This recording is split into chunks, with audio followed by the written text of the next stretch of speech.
I'm Carson Horn, and it's time for another edition of Talkin' Tumors, where I break down the latest happenings in Auburn athletics.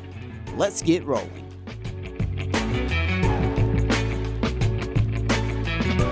Can you feel it? We are getting so close to Auburn football season kicking off. August 29th will be here before we know it. There's excitement building on campus. Students are starting to come back. Even though I am now a graduate student and have graduated from Auburn, I still feel the excitement of a new year, of a new school year. And then, of course, football season, though, is the lifeblood of Auburn, Alabama. And it's an exciting time, as is every year. But will things be different this year for Auburn football? We'll try to answer that question over the next few weeks, but ultimately we won't know the answer until August 29th, and this season kicks off. But there's plenty coming out of fall camp, and that is what we are going to spend the majority of our time on this episode of Talkin' Tumors discussing. We're going to break down fall camp and the takeaways that I have so far from the first couple of weeks. We also will dive into a little bit of Auburn basketball. Auburn basketball released its SEC schedule with dates this morning, Wednesday morning. They released it. I'm recording this on Wednesday, so I will dive into that a little bit at the end of the show. But the majority of the time today, we're going to spend on fall camp and takeaways from there. A few programming notes before we dive in. Thank you all for being flexible with me over this past couple of weeks. A little bit later getting to the show this week due to some things going on, but thank you for still listening or watching, whether you're listening on podcast or watching on YouTube. Thank you so much. And we could have some more changes with the schedule over the next several weeks as the students continue to get back here, and we have to adjust the schedule slightly for when I can record the show. So just hang with me, then we'll get back to our routine again very shortly as football season will get going. But thank you again so much for watching or listening. If you haven't already, I please ask for you to like or subscribe to the show, and we will keep on delivering content the best way that we can here on Talkin' Tumors. So with that being said, let's get into the show now. Let's dive into fall camp takeaways from the first couple of weeks. And the first thing I want to get into is the offensive line. And of course, if you know me, you know, of course, Carson is starting with the offensive line, but I can't help it. I get so fired up when talking about the offensive line. It's not a position that is glamorous. It's not a position that gets a ton of content, but it is such an important position. And I know quarterback gets all the attention, and quarterback is often said is the most important position in all of sports, and I think there's certainly an argument to be made there. However, the offensive line is of utmost importance. You can put as good of a quarterback as you want back there, and they can make some things happen. They can pull a rabbit out of the hat some, but if you don't have good offensive line play, it's going to be a struggle for you. So Auburn's offensive line elevating this year to a good level would improve this team by leaps and bounds and would make a huge difference for Auburn football if Auburn football wants to return to the level that it prides itself on playing at, which is an elite level, which is competing for championships. The offensive line taking a big step this year will be very important for that to occur. And so far, the signs have been good for Auburn's offensive line. Hugh Freeze opened up fall camp by saying that all 6 of Auburn's starting / 6-man offensive linemen, because you only have 5 offensive linemen that start, but the 5 offensive linemen plus Isaiah Miller, Auburn's 6-man offensive lineman, it looks like going into the season, all got draftable grades. It doesn't mean they'll all be drafted next year, but it means they all have draftable grades, meaning they could be drafted. Now, you have someone like Xavier Chaplin, who many project to be a first-round offensive lineman. Auburn hasn't had a first-round offensive lineman selected since Greg Robinson, I believe in 2015, was it? It's been quite a while. You get my drift. I don't know if it's quite been a decade, if it was 2015 or a little bit later. The years escape me a little bit there, but it's been a long time since Auburn has had a really high-level offensive lineman. Xavier Chaplin could be that for Auburn this year, but you also have Jeremiah Wright returning for his 5th year. You have Connor Liu returning for his junior year at center, but already having a draftable grade. And you brought in Mason Murphy as a tackle transfer from USC, who it seems based on the comments made so far and the way the depth chart has been shaking out so far at fall camp, it does seem Mason Murphy has beaten out Isaiah Miller for that right tackle position. That was a position group that I circled heading into fall camp, wondering who would end up winning that job, I lean toward Mason Murphy based off of the spring, and it does seem right now he is the starting right tackle. But you brought him in, then of course you moved Dylan Wade, who played tackle last year for Auburn, previous 2 seasons for Auburn. You moved him inside to guard, which is a more natural position for his size. Even though I thought he did a pretty solid job at tackle last year for Auburn, and he has the ability, if Mason Murphy or if Isaiah Miller, or if there's an injury elsewhere, he has that ability to move back outside to tackle. But all 6 of those guys got draftable grades, and that's big. But that doesn't necessarily mean this unit's going to be good because, of course, they have to play together. Cohesion is extremely important. Chemistry is extremely important for an offensive line. Understanding the technique, understanding double teams, things like that. Understanding how to pass off stunts. When things break down, often things will break down if a offensive line unit is not cohesive, if they don't have good chemistry. So that's extremely important for this group to develop throughout fall camp. They did some in the spring, and I think they are developing that. Of course, you have 4 guys if you count Isaiah Miller that returned, but you did bring in a couple new faces. So how is that chemistry developing? But everything I've seen so far from fall camp for Auburn's offensive line and heard from Hugh Freeze and the players has been extremely positive. I'm excited about this group. I'm high on this group. I think they're going to be really good, but I'm also hesitant because I understand that we've been excited about Auburn offensive lines in the past decade that have really struggled. So I'm trying not to put the cart before the horse here.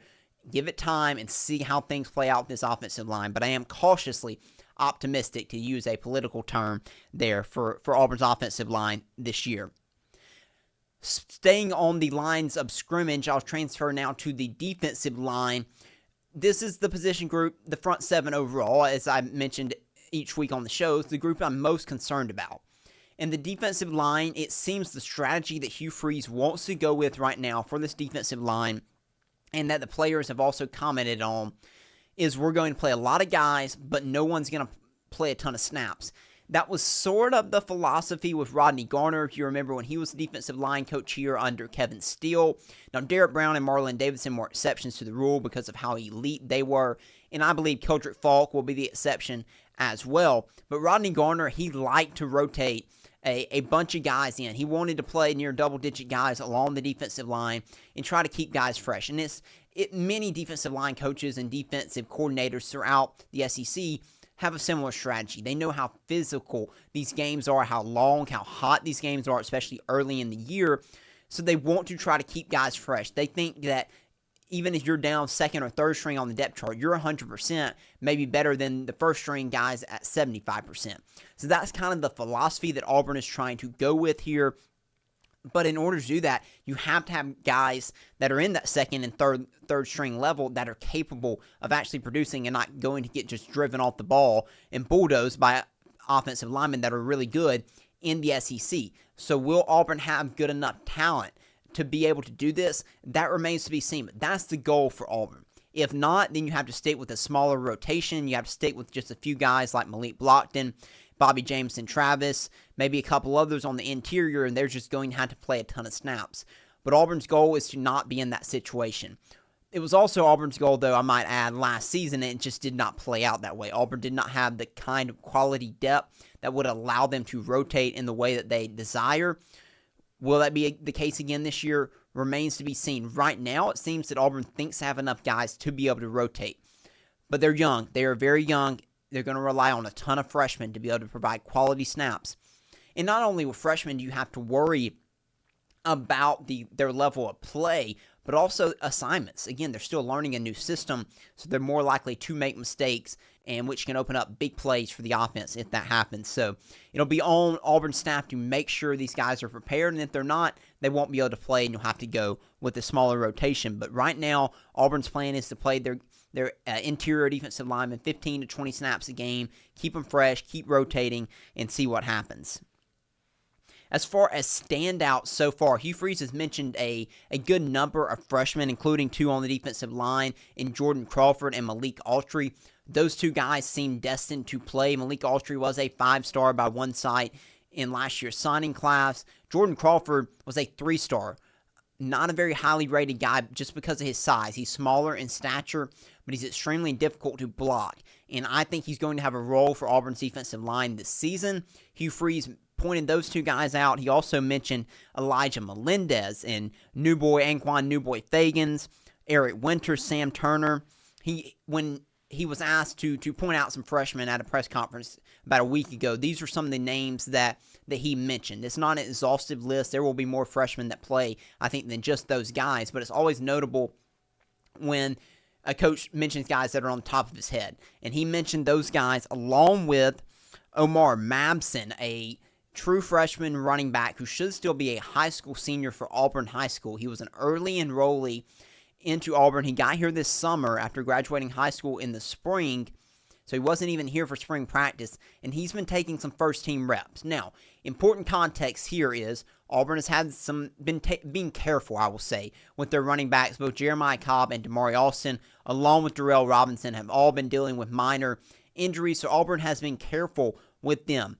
But that's not to take anything away from Omar Mabson. The fact that he is, despite the injuries, even getting first-team reps is extremely, extremely impressive.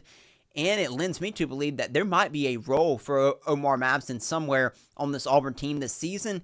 He may get 0 carries, and I could be completely wrong, but Damari Alston has pointed him out. Hugh Freeze brought him up out of the blue after the scrimmage on Saturday when Hugh Freeze had his press conference. After that, he brought up Omar Mabson and talked about how there was something special to him. So I'm going to take him at his word that he's in serious contention to get some carries this year. Now, there's going to be things that he'll have to learn. He'll have to continue to learn the offense. Pass protection is going to be very important. Many freshman running backs are not very good at that as they learn to actually take on that role and develop as a running back. But certainly, he was not someone I had on my radar whatsoever that he would be mentioned. That's what I love about fall camp. That's what I love about every new football season. There's always guys that come out of the blue that you have no expectation of that end up being contributors, and Omar Mabson could be that for Auburn's running back room this year. Another takeaway, the backup quarterback situation. And it is situational. According to Hugh Freeze, he did not want to name a backup quarterback. I hinted at this and said that I thought this was probably the way Hugh Freeze would go. I did say I eventually believed that Ashton Daniels would be the guy, but I said I didn't think Hugh Freeze would name a backup quarterback, and so far he is not.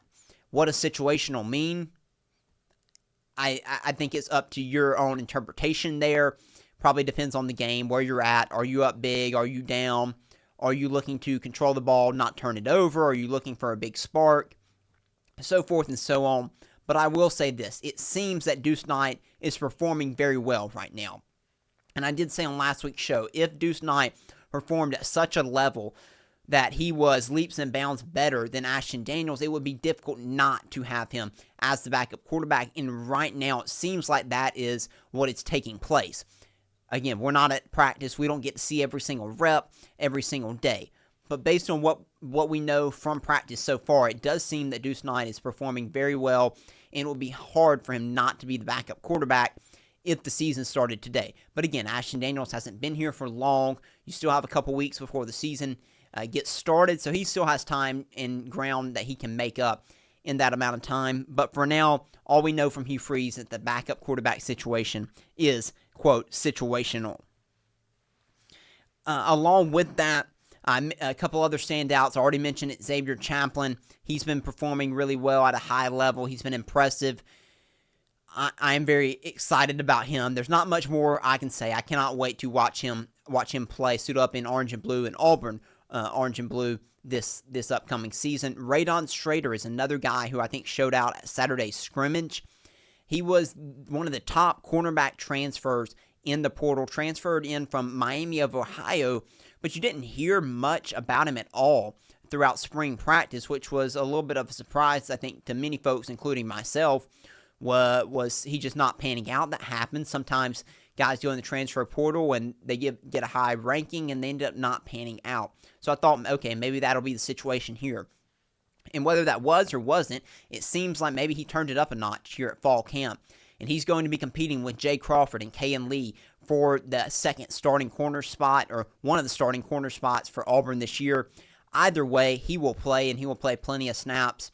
The secondary seems to be doing really, really well. I think it's the best position room besides wide receiver on Auburn's football team this year as far as quality depth goes. It may not be at the top the best because you got the offensive line throw in there, but I think top to bottom, the overall depth of the secondary room is one of the best on this roster this season. But it still is young, so having someone with experience like Radon Schrader take on a big role will be nice to have for Auburn this season, hopefully provide some leadership as well. You got a veteran presence in Kayan Lee, but Jay Crawford's still young, and you have Blake Woodby, who's still a young true freshman cornerback. You also have a transfer in Rayshawn Pleasant at DB as well from Tulane, but Radon Schrader is someone who seems to be showing out a little bit here early in fall camp. Okay, those were some of the takeaways, some of the standouts that I've had so far. One other note I wanted to make before moving on to our next topic here is the running backs. I mentioned how they've been banged up so far. That has allowed Auburn to use Malcolm Simmons and Eric Singleton at running back some. That has been seen some in practice. Again, I don't think they're going to be moving to full-time running back, but those guys are two great athletes, and because Auburn's had some injury concerns at running back so far in fall camp, it makes sense that Auburn would at least consider some packages for them. You'll absolutely see those two guys in jet sweeps and in motions, but they were actually lining up as a traditional running back and taking handoffs, so I thought that was something to note, something to keep in the back of your mind if you're Auburn fans to watch out for this season. Again, I don't expect it to be very often, but it could be a situational, a package sort of deal with those two guys this season, especially if Auburn's running back continue to be banged up. Hugh Freeze didn't seem overly concerned about Damari Alston or Jeremiah Cobb or Darrell Robinson, but these injuries at nag can be a little bit concerning, so we'll see how that all plays out as fall camp continues to progress. Okay, now let's dive into some of the drama of fall camp so far. We know that we can't have fall camp without a little bit of drama about Auburn fans getting upset with something that Hugh Freeze had to say. And now this one's a little bit old just simply because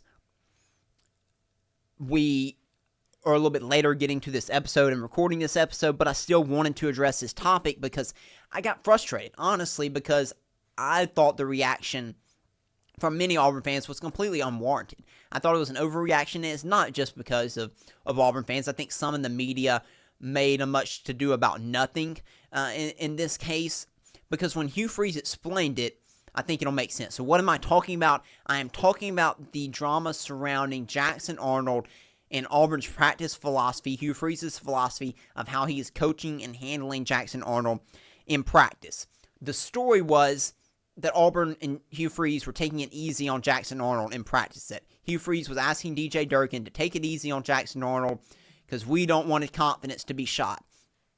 Part of that is true. Hugh Freeze did say that he had talked to DJ Durkin about the strategy of how to handle Jackson Arnold in practice, and that he did want to keep Jackson Arnold's confidence up. That was part of the first part of his answer. But the second part of his answer that I'm going to read, I didn't want to read the whole quote because it is very long, but I would encourage you all to go read it or watch the clip where Hugh Freeze discusses his answer.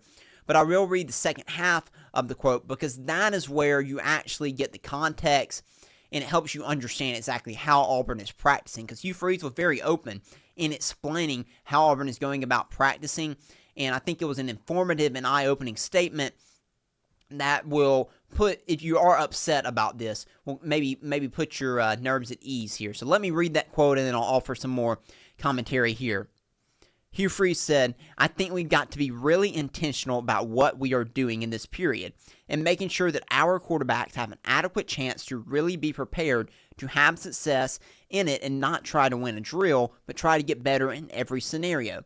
And if it is, a dirty ball period," add some context to this here. Dirty ball period is when defense throws everything at the offense. Everything's on the table. They can do whatever they want. Okay, back to Hugh Freeze's quote here.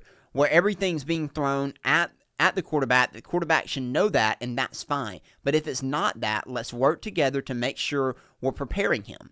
I think the worst thing we could do for any quarterback, and Jackson in this case, is go out and practice this afternoon, and we have scripted plays that have zero chance of success because we're not game planning right now for our defense. So I think we're doing a better job, Nix and DJ, Derek Nix, Auburn's offensive coordinator, and DJ Durkin, of working together on all that right now, what we are doing in this period, and let's see if we can defend it, and let's see if we can execute it with the quarterback really being prepared for that. So what Hugh Freeze just explained right there in that quote sounds like every football practice that I've ever been a part of, and I understand that I topped out at high school, so I know that my practices don't necessarily compare to a college practice, but that sounded like everything I've ever known about a practice. It sounded like a normal practice. You have periods of time where when you're on offense, and when I was in high school and playing football, I was a center, so during we were going offense and we were trying to install stuff and we were trying to make sure we had our plays down and we were running and everything correctly, the defense wasn't out there doing crazy stunts, trying to confuse us. We were just trying to make sure we had our plays down before we got ready to actually dive in full speed on things. And that's what Hugh Freeze was explaining there. So he's saying, hey, when we're going through the process with Jackson Arnold and we're trying to make sure we have our plays down, we're not trying to worry about what the defense is doing during that time period. So we don't want them giving us anything but a bland look, because we're trying to focus on making sure we know what we're supposed to do. But when we get into what they call the dirty period, we're going full speed at this point. Defense can do whatever they want to. At that point, you should know your plays. You should know what you're supposed to do. And at that point, the defense can do whatever it wants to do to try to confuse you. That's fine. But you're trying to, as Hugh Freeze used, being intentional about everything you are doing. Let's not go crazy just for crazy's sake. And I remember at times where my former offense coordinator or I would get frustrated with our defensive coordinator because he would do some crazy stuff at sometimes that would tick us off when we were in periods where we were just trying to get our install done and get things right. And that's what Hugh Freeze is trying to avoid here. So I think it was blown and taken a little bit out of context. I do not think this is anything abnormal compared to what any other program is doing. For the most part, it sounded like a normal practice to me. There's times where, yeah, we're not trying to have a defensive look that's going to confuse our offense. We're focusing on ourselves right now.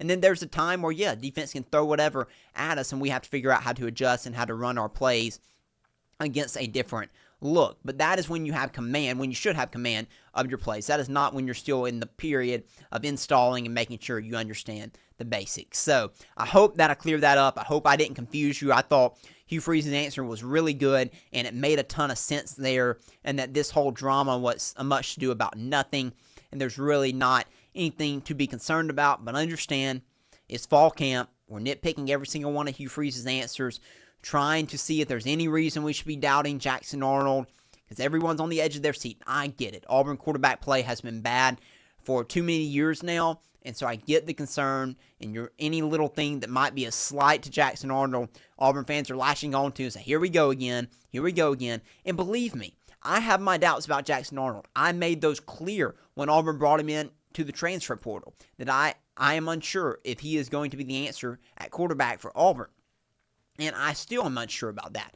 But this is not a fair critique, or I don't think something to be concerned about in regards to Jackson Arnold. So don't work yourself up about something like this, would be my opinion on it. I know there are many out there who disagree, but that is my 2 cents. So I did want to address that, although I know it's a little bit of old news, but I did want to address it.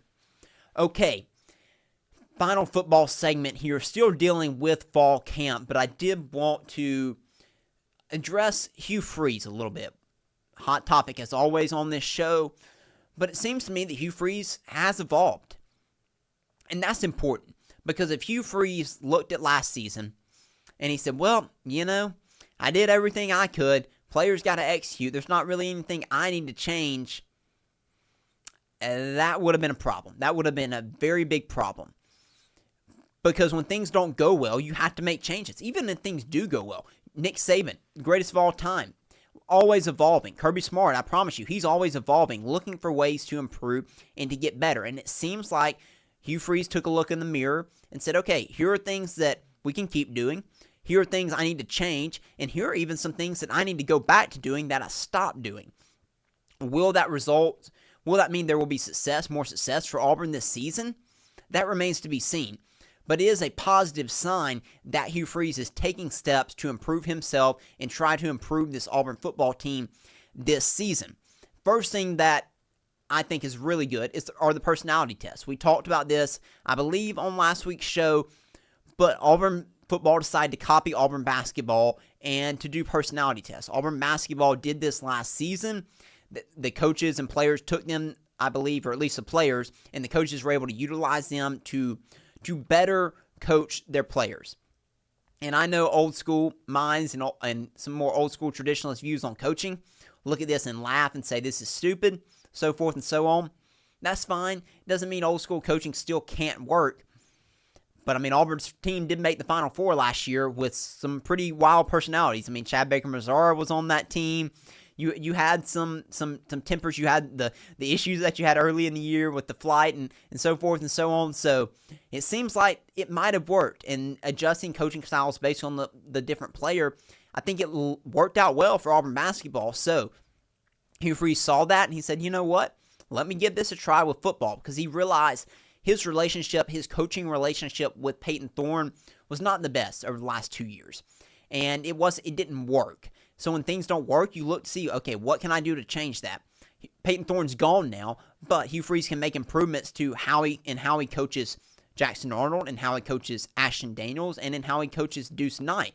And that goes for every single player on this Auburn football roster this upcoming season. And I think it has a chance to pay off. So I understand the not liking to having different coaching styles depending on the player, but it is true. Different players respond to different types of coaching. Some players need more encouragement. They're really quick to get down on themselves, and they need to be built back up. They don't need to be constantly hounded.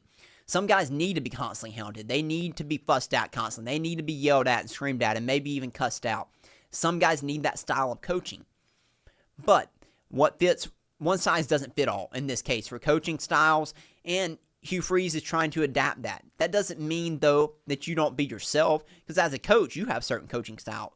So you adjust that slightly, but you still have to be yourself as a coach. Your players will also smell if you're being inauthentic, and they won't like that at all and won't respond to that. So I think overall, I like this adjustment from Hugh Freeze, trying to figure out how can I better communicate and how can I become a better coach for my players. Number two, it seems like Auburn is focusing more on situational football, which we know absolutely killed Auburn last season. The turnovers, the miscues, special teams, the red zone miscues. I mentioned turnovers already, but multiple things that haunted Auburn last season. It seems like Auburn is focusing on that and focusing on the little things that can get overlooked as the season wears on, but can end up costing you. And the little things costed Auburn dearly last season. My old high school football coach used to always focus on the little things. That was extremely important to him, and it could get tiresome. The little details would get tiresome, but the little things do make big things, and it's very important that Auburn focuses on the little things this year. Auburn focuses on the things that ultimately lead to success. Stuff simply as lining up correctly, things that carrying the football correctly if you're the running back. Those things can add up, making sure you understand your alignment. All the fundamentals, sorry, that was the word that was escaping me. The fundamentals matter. Making sure you have those down is going to be very important for Auburn to right the track this season. It seems like Auburn is focusing on that so far in fall camp. Number three, Auburn also does not seem to be trying to do too much. Hugh Freeze has talked about this in a couple of press conferences since fall camp has begun. At times over the last several years, Hugh Freeze and this offensive staff have felt like they needed to do more to compensate for the lack of talent. And last year, Auburn started to realize, hey, we still may lack talent in certain areas, but we're not lacking as much as we once were. So we don't need to try to be super creative here and try to outsmart the defense. Let's just run what we do, but make sure we run it well and make sure we execute it well. And when Auburn adjusted to that philosophy, they had more success. Look at the Texas A&M game. I would say it's not always the case, because Auburn, I think, also kept things fairly simple besides the trick play, Jarquez Hunter passing the Iron Bowl. And look what happened in that case. When you diverted away from just running your stuff, it led to turnovers and it led to mistakes. So when Auburn focused on the basics and just trying to run the basics of Hugh Freeze's offense and not trying to get too cute with it, Auburn seemed to have more success. And it seems that that is the strategy that Auburn is going to continue with this season. I think that's very important. Hugh Freeze, it looks like, went back and looked in this past year and said, hey, when we just tried to run our base offense, when we kept things fairly simple, we have more success than when we try to get cute or install these new formations or these new plays. There is a time and a place for trick plays, but doing too much of that and having too much in your playbook can create confusion and can cause problems. And I think it did that for Auburn's offense last season and in the season before that. So I like that Auburn's getting back down to the basics here in this upcoming year.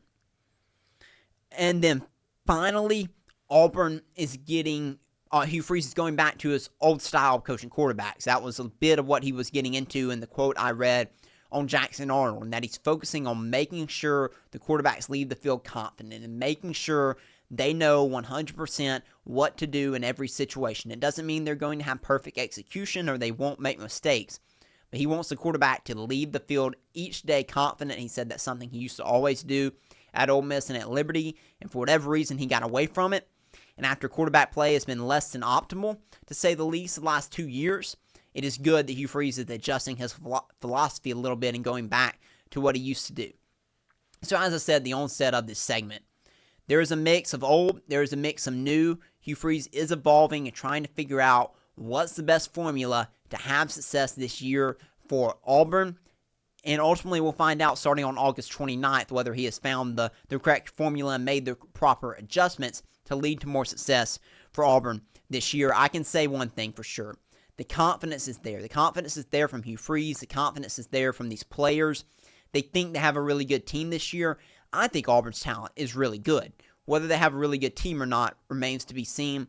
But as fall camp continues to progress, there's certainly a growing confidence from this Auburn team. There's always excitement. There's always confidence in fall camp.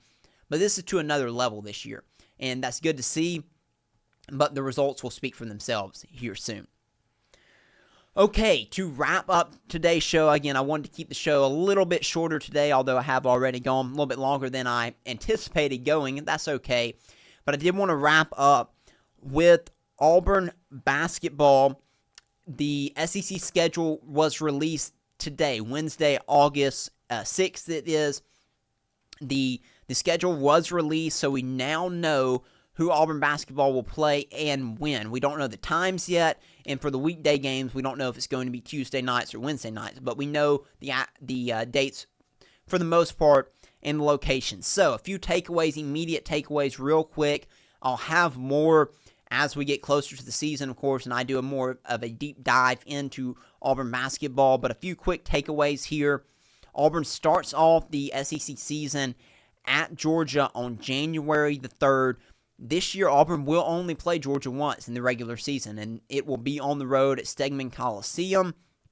I will miss Auburn not playing Georgia twice, but Auburn will play Arkansas and Ole Miss along with Alabama twice this season instead. Then Auburn has, I believe Auburn's toughest stretch is a 5-game stretch that's at the end of January into February, and this stretch consists of at Ole Miss, at Florida back-to-back, at home against Texas, at Tennessee, and then at home against Bama in the first of the two Iron Bowl basketball matchups. Important to note, Auburn does have a bye after the Tennessee game before the Alabama game, but that still seems to be the toughest stretch for me, especially though back-to-back road games at Ole Miss and at Florida. And then your reward is returning home for one game against Texas before having to go to Knoxville. So it's a lot of traveling, and it is very tough. And then again, it culminates that 5-game stretch with a game against Alabama at home. And Auburn will close the season in Tuscaloosa for the second of the two Iron Bowls of basketball. Of course, last year, Auburn ended the season at home against Alabama. Lost that one in a heartbreaker in overtime to Alabama at home. So Auburn will go on the road this year to end the season at Alabama. So Auburn bookends its season with its rivals on the road. So a road game against Georgia to start the season, a road game against Alabama to end the season. I do like that. I do like that the SEC is trying to put some rivalry games at the end of the season especially, and even some at the beginning of the year. A lot of big games. But overall, the schedule, I think that's a tough 5-game stretch. I do. But I don't think it's as tough as Auburn's final 7 games were at the end of this past season. But we also don't know. Some teams will be better than we think. Some teams will be worse than we think. So this could always evolve and change as we get closer to the season. And, of course, as we get into the season. But overall, I don't think this is a terrible schedule for Auburn for conference play. It's tough because the SEC is expected to be really good again. But I do think it is a manageable SEC schedule for Auburn this season. And it's crazy to think, but I mean, in October, Auburn will be playing exhibition games in basketball, so it'll be here sooner than we think, although most of our focus, I know, is on Auburn football right now. Auburn basketball will be here before we know it, so we'll have more on Auburn basketball and on the schedule in the coming weeks, I would assume. We still don't have Auburn's complete non-conference schedule yet. That has still not been released, which is odd, but Auburn's still trying to work some things out, I think. So when that is fully released, I'll have some more comments on there. But I did want to offer some brief and instant reaction to Auburn's schedule release for basketball so far. But that will wrap us up for this week's edition of Talkin' Tumors. Again, thank you so much for being flexible with the show and the different times and when it's being posted. Again, hopefully we'll get on a tighter schedule here soon. Next week's show hopefully will be up early next week, and then that is when I'm going to make my season predictions for Auburn. I decided to wait. I almost did it this week, decided to wait one more week. I'm going to continue to debate and think on it, but I'll have my season predictions for Auburn next week, so you will not want to miss that. I'm really looking forward to doing that. And we'll be back with a exciting edition of Talkin' Tumors next week. So thank you all for listening, and we'll see you next time. Thank you for listening to Talkin' Tumors. If you liked what you heard, make sure to subscribe and follow @Talkin' Tumors on social media so you'll never miss an episode. War Eagle.